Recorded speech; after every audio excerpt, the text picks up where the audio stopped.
Now, the next part of the story is probably what's the most harrowing and what stuck with me the most.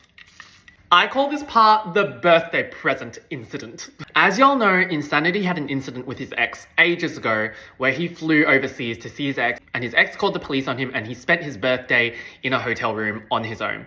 So he didn't like his birthday. It was a boohoo narrative. I just don't like it when my birthday comes around because it just reminds me of that time. Boohoo. This was around 2 months in. The relationship was toxic, but I still was in love with him and I was like, I want to change this around for you. No one should feel sad on their own birthday. So Insanity was traveling for work a few days before his birthday and I decided to plan a surprise for him. I got in touch with his roommate, I bought all these fairy lights, planned all of these helium balloons, printed out pictures of us, I bought him a mini fridge and I contacted a Brazilian wholesaler to get a hold of his favorite Brazilian drink, guarana, and I filled the mini fridge up with guarana. By the way, the mini fridge is not a random thing. He had expressed that he'd always dreamed of having his own mini fridge in his own room. So he comes back from overseas and sees the room.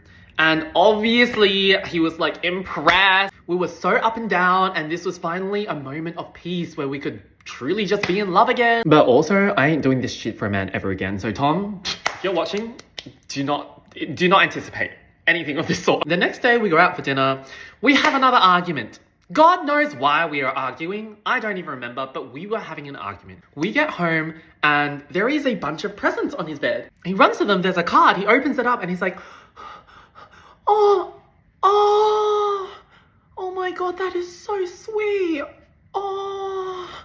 And I'm like, oh my God, okay, what card is literally that sweet? Like, I go and have a look and he was like, no, not for you to see. And I was like, okay. I was like, who is this present from? And he was like, oh, it's from my cousin. Do y'all remember the cousin he has a special bond with, which he did like sexual stuff with like ages ago, who's a famous YouTuber? Yeah, it's him. And I was like, oh, great.